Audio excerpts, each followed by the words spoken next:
We begin to get today the Gemara on Daf Pei Aleph Amud Aleph, where it says Sholchu Mitam. 5 lines from the top of the page. The Gemara is discussing here a neder that a woman makes not to bathe herself, and then the Gemara discussed also a halacha regarding laundry, the importance of doing laundry, and the Gemara here is going to bring from what it was said in Eretz Yisrael about this, the importance of doing laundry. Sholchu Mitam, it was sent from there, from Eretz Yisrael.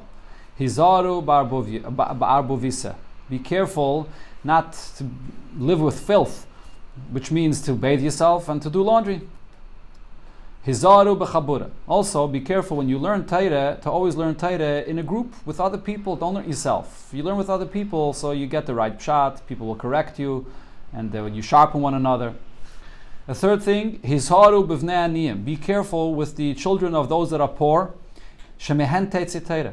From them will come out Torah. It might seem to you that these people are poor and therefore no one pays attention to them, but you should know, dafka from them comes Torah, and the Ran says the reason is because they have nothing else to do. They're poor, so they have nothing else to do, so they could learn more Torah. A second point the Ran says, they're more humble. Shenema, the Pasuk says, Yizal mayim midolyai, that the water drips and comes midolyai, which means those that are poor. Shemehen teitze Torah. Torah will come from them.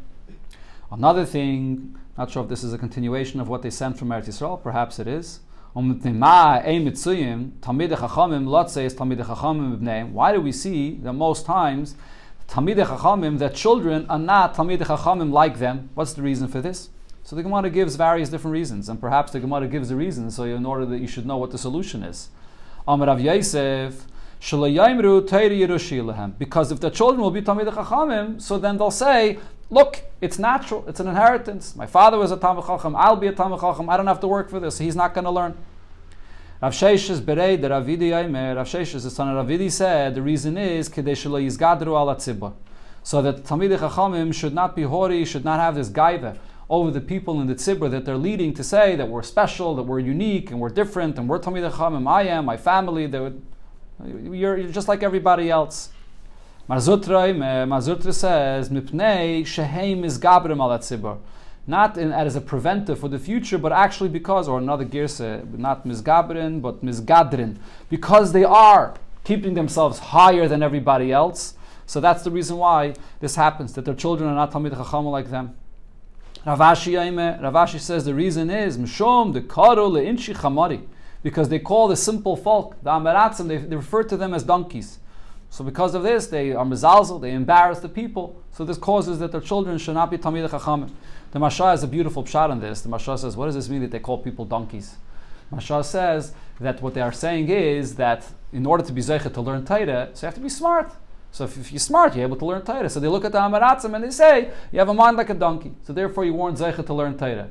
So by saying this, they're attributing their learning Torah to their own smarts. So the Eibusha shows them that no, it's not hereditary, and it's not going to be something that automatically your children are going to be smart and they're going to have Torah. It doesn't work like that. The Torah is you have to have the Kedusha of Torah, and if not, even if you be intelligent, you won't have Torah. Ravina, the final reason, Ravina says that the reason is she'eim mevarchem b'Torah tchila. The Talmidei Chachamim that learn, but they don't say birchas HaTorah before they learn, so they don't remember the giver of the Torah. That's why it's not given down that their children, they're not zeichet to have children that learn Torah as well. The Amar Rav Yehuda, Amar Rav Yehuda says in the name of Rav, Mai dechsiv. What's the meaning of the pasuk where it talks about what is the cause of the Churban Beis Hamikdash? So the pasuk says, Mi ya'ish hachacham v'yavan azais. Who is the wise man that understands this? Continuation of the pasuk, it's quoted on the side of the Gemara. It says, "Vashadibi pi Hashem elo v'yagida." Who did Hashem speak to him that he can tell us, he can relate to us what Hashem said? And then the pasuk concludes, "Al meh of the haaretz." What caused Eretz Yisrael to be destroyed? So the Gemara explains that this matter regarding why the destruction happened. Nishal chachamim. It was asked to the chachamim. That's what the pasuk says. Mi ha'yesh chacham v'yavn azais. Which chacham could understand this? And also the Nevi'im. The Nevi'im were asked about this. That's what the pasuk says. Vashadibe pi Hashem elav v'yagida. V'loy pershu. And they didn't know how to explain what's the cause for the churban. Until the Eibusha himself explained the reason for the churban, and this is what it says in the next pasuk. The pasuk says, Vayem Hashem. That the Eibusha says that the reason is al ozvam es teirasi v'gaime, They left my Torah. What's the V'gaimer in the pasuk? Asher nesati lifneim, and then it says v'lo shamu b'kaili v'lo holchu ba. They didn't listen to my voice and they didn't go in its ways. So the Gemara says hainu l'shamu b'kaili hainu leholchu ba. When it says, why does that have to repeat it? They didn't listen to my voice and they didn't go in its ways. Amar Rav Yudah Amar Rav. So Rav Yudah says in the name of Rav, what you learn from here is that the Eibusha was telling Yidden, the reason is she'ein mevarchem bat Torah tchila. Even if they learned Torah, but they did not make birchas ha-Torah before they learned, that's the reason why the Beis HaMikdash was destroyed. And that's what leholchu ba means. Ba means the learning of Torah l'shma. Then Ane brings the name of Rabbeinu Yaina. He says that what the Gemara is trying to say is, if you would learn the pshat of the pasuk that they did not learn Torah at all, how could the pasuk say that they asked the Chachamim and they asked the Nevi'im and nobody could understand why the Beis HaMikdash is destroyed? It's very open to see that they weren't learning Torah. Elamai, it must be they were learning Torah and they were actually learning very well. Elamai, they weren't learning Torah l'shma, holchu ba. They weren't learning Torah with the right purpose. They were learning Torah for themselves, for their own chachma, for their own stimulation or their own gaiva, and that's why the Beis HaMikdash was destroyed. That's the Taich brings from Rabbeinu Yaina. So I'd like to read to you over here what it says in the Bach about this. The Rebbe quoted this Bach many, many times, or at least pointed to this Bach. This Bach is in Simon Mem Zayin. I even saw in a letter from the Rebbe, he writes, Halavai, people would be mefarsim this Bach. And the Rebbe writes, Halavai, people would be mefarsim this Bach amongst the Bnei Yeshivas that sit and learn Torah all day to know what the real intention of learning Torah is. It's a Meiredig Bach. I'm just going to read a little bit of the Bach here. So first the Bach asks a question. The big question is, Lama yatsa kazeh smolofonov. How could such a thing happen? Lahanisham ba'einish gadol v'ram kazeh. Such a punishment to destroy Beis HaMikdash al shalei baruch b'Torah tchila, just because they did not make birchas ha-Torah. Shehi al chayra avera kala, a very light avera. So the answer is the kavanasi is barach. What the Eibishter is saying here is, kavanasi is barach me'olam haisa. What was the Eibishter's intention in giving us the Torah? Shiniya iskin b'Torah, that we should learn Torah, kedei shetis'atzim nishmiseinu ba'atzmius v'ruchnius u'kedushas mokker moitza Torah, in order to connect and unify our neshamis with the essence of the Eibishter, with the moitza, the source of the Torah. Eibishter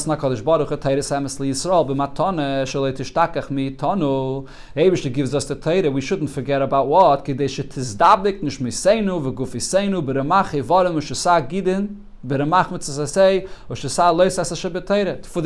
of the Torah, to connect to the Eibishter. Then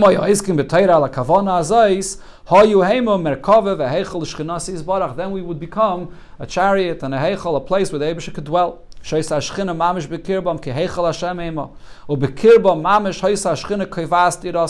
Eibishter would establish his dwelling within us. And so naturally, the Yidden living in Eretz Yisrael, it would be a place where the Eibishter's glory would shine. So that naturally brings the dwelling of the Shechina and the Beis HaMikdash and the Yidden and here below. The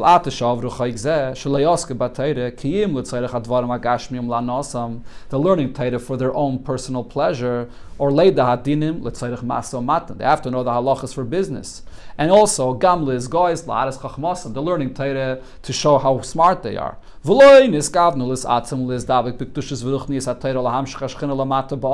not learning for this purpose, to be a place for the dwelling of the Eibishter in this world. And then the neshama could go even higher after it passes away. So this created a separation. That the Shechina got removed from the world.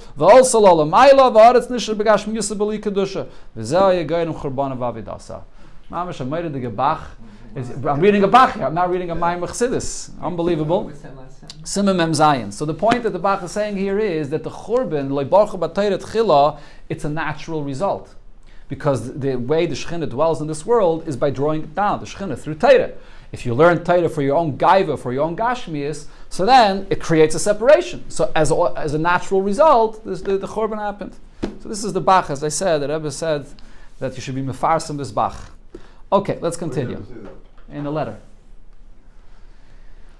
Okay, let's continue. The Gemara now goes back to the halacha that was brought before, the Chiddush of Rabbi Yossi, about doing laundry, the importance of doing laundry. So, Isi ben Bar Yehuda, lo'asal l'mesifta de Rabbi Yossi, tlasa yaime.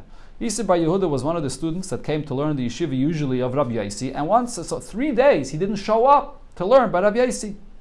So Ashkeche Vardimus Berab Yesi. Vardimus, the son of Rabbi Yesi, found him. Amalei, so he said, "My time marla be medrasha daba. Why has the master not shown up to the bismedrash to learn by my father? Hot lasiyem for 3 days now." Amalei, so he answered him, "Ki taime the avuch." The reason, the explanation of the halacha that your father said, "Lo yadayna hechisoy." I have no idea where this came from, where he took this from. What was he referring to? To the halacha that we learned yesterday, that if you have a spring or water, a stream of water in one city, and this city needs it for their laundry, and the city that's following later down needs it for drinking water, the city that needs it for their laundry can keep the water for themselves, even though the water will not flow to the other city that Pashat needs it for drinking water. That's what Rabbi Yossi said, that their life for laundry comes first. So he said, I can't understand this. How could the laundry of this city be before the next city that needs it for drinking water? Amalei leimemar. So his son Vardimus said to Isi bar Yehuda, leimemar maika amalei. Tell me the halacha that he said. Dilmi yadayna time. Maybe I will know the reason. I'll explain it to you. So Amalei, so he told him this. Hadatanya, this that we learned. Rabbi Yossi emek visas and kedemus l'chayei acherim. That the laundry of this city comes before the life of the next city. Kara minalon. Where do you see in a pasuk such a concept? What's the source of such a thing? We had before that your life comes before someone else, but your laundry comes before someone else. Amalei, so he answered him, we learned this out from the pasuk that it says by the cities that were designated for the Leviim in Eretz Yisrael. So the pasuk says, outside the city you should leave an empty space, and that empty space should be used for their animals to be there. V'gaimer. What's the v'gaimer? Then the pasuk says, for their possession, u'lochel chayosam. And for all their chayas. Now, what is the addition of lochol chayasam? My chayasam. What does that mean when it adds all of their chayas? If you'll say it means the wild beasts, but why would the pasuk say that separately? We know in the Torah when it writes behema, it doesn't just mean domesticated animals. It means also including the wild beasts as well. So it already says behemtam. So what are you going to say when the pasuk says leave an empty space for their life? What does that mean? Chiyusam mamish. There are certain things that are certain basic necessities that they need that space for it. Whatever this refers to, but in other words, certain basic necessities of life that they have to have that space for. But why would the Torah have to say that? Pshita, isn't that obvious that you have to have the basic space? You can't be living so tight without any space for things that you need for your basic survival. Elolav. So what does the pasuk mean when it says chayasam? Kvisa. It means you should have space outside the city where you can go outside of it there and do your laundry there. That's what it's referring to. The ha'ikit sided arbuvisa. Because if you don't do your laundry, it's extremely painful. You become, the Gemara said before, you'll lose your mind if you wear dirty clothing, filthy clothing. And therefore, this is called chayasam. This is mamish their life. And therefore, if there's water for one city and they're using it for laundry, and another city needs it for drinking water, the city that needs it for laundry could keep it because that's considered to be mamish their life. I mentioned yesterday that doesn't mean that if the people in the next city, it's bekuach nefesh mamish, that you shouldn't allow them to have the water. It's just that they're going to have to work harder to find their water elsewhere. Amar Rabbi Yossi, going back to the Mishnah. Rabbi Yossi said in the Mishnah, Ein elu nidre inu nefesh, that these kind of things like not bathing or not using makeup, that's not called an affliction of the soul that the husband is able to nullify these nedarim. So the Gemara asks him this, the question was asked, Rabbi Yossi. According to Rabbi Yossi, Mahu sheyafer mishum dvarim shebeinay lebeina. As we learned before, there are two categories of nedarim that a husband could nullify. Those things that she makes that are inui nefesh, but then there's also things that come between him and her, things that will affect the relationship between him and her. That's also something that he could nullify. So maybe we should say he can't nullify these nedarim because of it being an affliction for her soul, but maybe the fact that his wife is filthy and the fact that his wife does not put on makeup, is that considered something that bothers him, and something that comes between him and her? He should be able to nullify that. Toshama. So the Gemara says, I'll bring you a rai from what the Lashon Rabbi Yossi said in the Mishnah. Rabbi Yossi said, Ein elu nidre inui nefesh. He's clearly saying, these nedarim are not in the category of inui nefesh, an affliction of the soul. So what do we understand from this? Avol dvarim shebeinay lebeina havyan. But these are still matters that come between husband and wife, that the husband is bothered by this, and therefore you could nullify the nedarim for that reason. Says the Gemara, no, there's no rai from the Mishnah. Dilma, perhaps the reason why Rabbi Yossi says this expression, that it's not nedarim that are ini nefesh, lididhuka malahu. He's using this expression to argue with the Tanakama, with the Rabbanon in the beginning of the Mishnah. And what he's saying is as follows: lididi My opinion is, these kinds of nedarim, not only are they not an affliction of her soul, but it's not even matters that come between husband and wife. It's not going to bother him at all, or it shouldn't. It doesn't rise to that level that we say that it's between him and her that he's allowed to nullify these nedarim. You say that havia nidre ini nefesh, that this is considered to be nedarim that are an affliction of the soul. Oiduli, you should at least agree to me the ein elo nidre ini nefesh, even if you're not going to agree to me that this is not something that comes between husband and wife, but at least you should agree to me that this is not considered to be ini nefesh. It's not an affliction of the soul. But maybe really Rabbi Yossi himself holds that these nedarim are considered to be something which comes between husband and wife, and even if you can't nullify them for being inui nefesh, you still could nullify them for being dvarim shebeinai lebeina. So let me just explain one point. You might ask, so if anyways, according to Rabbi Yossi, you could nullify the nedarim for being a matter between husband and wife, so then what's the machlekes of the Tanakh and Rabbi Yossi? They both hold you can nullify these nedarim. So the Gemara before already explained that it's not the same ability to nullify the nedarim. When you could nullify nedarim which are inui nefesh, you could nullify them and the nullification remains forever, even after he divorces or even after she marries someone else. When it comes to those nedarim that are beinai lebeina that he could nullify, if she gets married to someone else, that nullification is absolved. So that's the question. So it could be that that's what Rabbi Yossi's opinion here is. So what's the answer to this? So this is machlekes. And here we'll have a piece of Gemara that we had already in the Gemara in Ksubis. Rav Ada bar Ava says, Mefer, the husband could nullify these nedarim even according to Rabbi Yossi, because it's something that bothers the husband. Rav Huna Amar Ein Mefer. Rav Huna says, no, even if she's filthy or she's not using makeup, he cannot nullify these nedarim. It's not something that affects the husband. And he gives the following explanation. Shaloi metzinu shual, we don't find a fox, shemeis ba'afa pir, that dies in the earth or in the sand that there is in its pit, in its hole in the ground where it is. Meaning, because the fox is accustomed to living there and being there, it won't die from it. It doesn't get affected by the filth or whatever issues that there may be there. That's where he is. That's what he's used to. Same thing also, if a person's wife does not bathe herself, does not adorn herself, so he gets accustomed to this and it won't harm him. Won't harm him in any way. It's not something that will bother him, even physically, and in the relations of husband and wife, it will not affect him. We learned, like Ravada Barave, that the husband could nullify these nedarim because of it being a matter that comes between him and her. So the Gemara here brings a brayso that goes through a few different details, what kind of nedarim of a wife the husband could nullify, and then one of them will be relevant for proving this point there. So the brayso says as follows: Dvarim sheyesh bem inui nefesh. If it's a matter that the wife made a neder and it's an affliction for her, so Mefer, he can nullify this neder, and that's beinai lebeina. Whether this is a matter between him and her, for example, she says, I'm not going to eat anything from you, from my husband, or even she makes a neder which is an affliction for her soul, which has nothing to do with her husband. It doesn't affect directly the husband. She says, I'm not going to eat peiros in the world. So the husband could nullify this as well. Those nedarim that she makes that are not any affliction for her, so beinai lebeina, if it's a neder that it affects between him and her, so Mefer, he can still nullify them, even though less, because the nullification doesn't last as long, but he can nullify them as well. Beinah lebeina chayrim, ein Mefer. So a neder which she makes of something which is between her and something else, it's not between her and the husband, doesn't affect in any way their relationship, so ein Mefer, he can't nullify this. And the Braisa gives examples. Keitzad Amra kainin peiros alai. If she says I make a neder not to eat peiros, harei ze yafer. So he can nullify this. This is a neder which is an affliction for her. She can't eat. Kainim she'eni yaisel lepib abba. She makes a neder saying that my income will not be used to feed my father, lepi achicha, not to feed your brothers, lepi avicha, not to feed your father, your father that is yet, lepi achi, not to feed my brothers. And also she makes a neder v'shaloi etin tevin lefnei behem techa. I make a neder not to feed, not to give the straw, the food for your animals, or mayim lefnei bekarecha, or water for your cattle. Ein yachal lahafer. These are all nedarim that the husband will not be able to nullify them. There's no affliction of the soul here.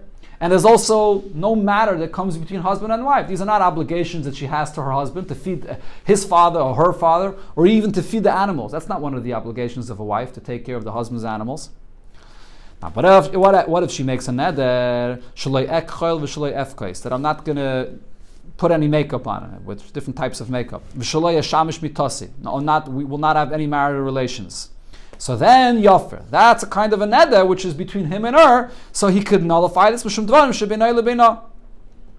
Now she makes a neder, I will not prepare you your bed. I will not pour you a cup to drink. And I will not bathe you, your face, your hands, and your feet.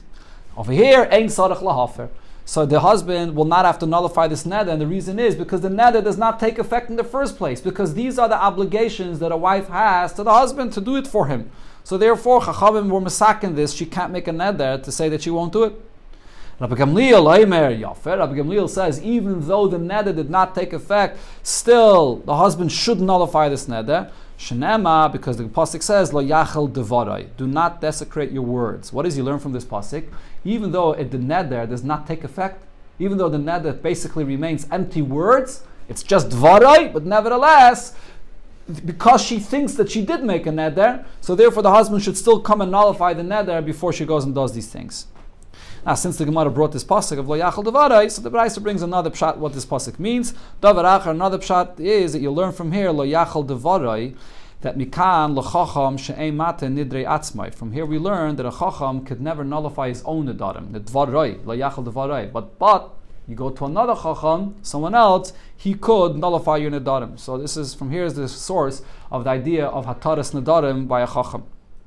Okay, this is the Brisa. So in the middle of the Brisa, one of the things it spoke about, when it said that this dvarim shebeinoy lebeino, the nedarim between husband and wife, that he can nullify, what was the example the Brisa brought? It spoke about makeup, shloi ekchel v'shloi efkais, and it considered that to be things that are beinoy lebeino. So the Gemara says that's a clear ayah to what Rav Ada bar Ava said.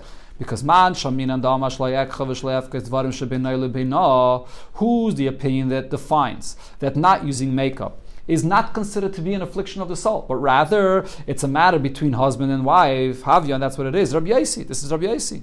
The Katani, and the Brisa says, the Meifim, even if you can't nullify the neder regarding not putting on makeup for it being an affliction of the soul, but he still could nullify it for being a matter that comes between husband and wife. This bothers the husband, and therefore he could nullify it. Now the Gemara goes back to another detail that the Brisa mentioned and asks on it. So the master in the Brisa here said, V'shaloi ashamish mitasi. She makes a neder that she won't have marital relations. So Yofer, he could nullify this neder. Mishum dvarim shebeinoy lebeino. This is a matter between husband and wife. So therefore he could nullify this. But the question is, how does this neder take effect in the first place? Hey Chidami, what are we talking about over here? Ilay medamra. If you're going to say the case over here is that she said, Hanoas tashmishi alecha, that I'm making a neder to prohibit you to have any hana of the marital relations. In other words, she's asking him of having hana from her. But how could she do this? So lama liyafara. Why would the husband have to nullify this neder? Hamishubedasle. She is subjugated to him. That's part of her obligation to be there for her husband. So the neder doesn't take effect in the first place, like the other things that the Brisa mentioned before. Elo, so the Gemara explains, rather the pshat here is, but oimeres, she's not asering her husband on her. She has no power to aser him on her, but rather she's saying on herself, Hanas tashmishech olai, I aser upon myself the hana of the marital relations. So she's talking about herself, that I will not have this hana. So therefore, in such a case, koife o misham shasai, skipped a few words over here, and over here, in this case, the neder does take effect, and therefore the husband has to nullify it. Like Rav Kahana said, Rav Kahana explained, Hanoas tashmishi olecha, if her neder is that you, the husband, is prohibited of having a no from her, so kaifa misham shasai, that neder does not take effect. He can force her and say that your neder is worthless. But if she says Hanoas tashmisha chalai, she's making the neder on herself that I will not have hana from the marital relations. So then the neder does take effect. She's just making a neder regarding herself. Yafer. So now the husband will have to nullify this neder because she'ei machilim es ha'adam davar asur. You're not allowed to give a person to eat something that's forbidden for him. So because she made this neder on herself, so even though her neder was not on the husband, the neder was only on her, but that will prevent the husband from having marital relations with her because then he's giving her to eat, so to speak. He's giving her something which is also for her. So he's going to have to nullify this neder. That's the pshat in the Brisa. The Gemara now connects another detail that we had before in the Braisa, Rabbi Gamliel's opinion, to another Braisa that we learned in another place. Man Tana, who is the Tana of Hod Tanya? This that we learned in another place that says, and this is brought already before in the Gemara here in this Masechta, Dvaram amutarim, v'acherim noegim behen iser. If there are things that are permitted, but you see that other people have a custom that they consider it to be something which is aser. Don't go and do it and in a way that people will see that this is allowed. In other words, if it's something that other people are machmer about and they're noig iser, and you in front of them are being mekel and going to be noig heter, so you're going to stop them from doing their iser, and they're going to think, oh, this is mutter, then maybe something else is also mutter. So how do we know this? So the Gemara says, the Bach here changes the words of the Gemara, that the Gemara over here, you have to read the words, Mani Rabbi Gamliel here. If you look 2 lines down, the Gemara says it. Mani Rabbi Gamliel, who is this? This is the opinion of Rabbi Gamliel, right? This is really the point that Rabbi Gamliel said. What did Rabbi Gamliel say? When a person's wife makes a neder, and the neder didn't take effect at all, but she thinks it's a neder, but really it's just words, you should still nullify the neder. So she shouldn't then come and make another neder and think, oh, my neder is nothing. So the Gemara here quotes the Braisa, Mishum shenem lo yachol devaroi. And then there was the second shot, Dover Achal Yachal Dvarim Mikal Tam Chacham Shein Meifin Nidri Atzma. It's not really relevant for what the Gemara is saying here. So the Gemara concludes, as I said before, the Bach puts it before, Mani Rabbi Gamliel here. Rabbi Gamliel is the one that says that even though it's mutter, the neder did not take effect, you should still nullify the neder. The same thing also, if you see someone else doing something which is mutter, don't be noig iser, again, someone else is doing something which is mutter, and they're noig iser, don't be noig heter in front of them, so that they shouldn't then come to do other things and that are aser. Okay.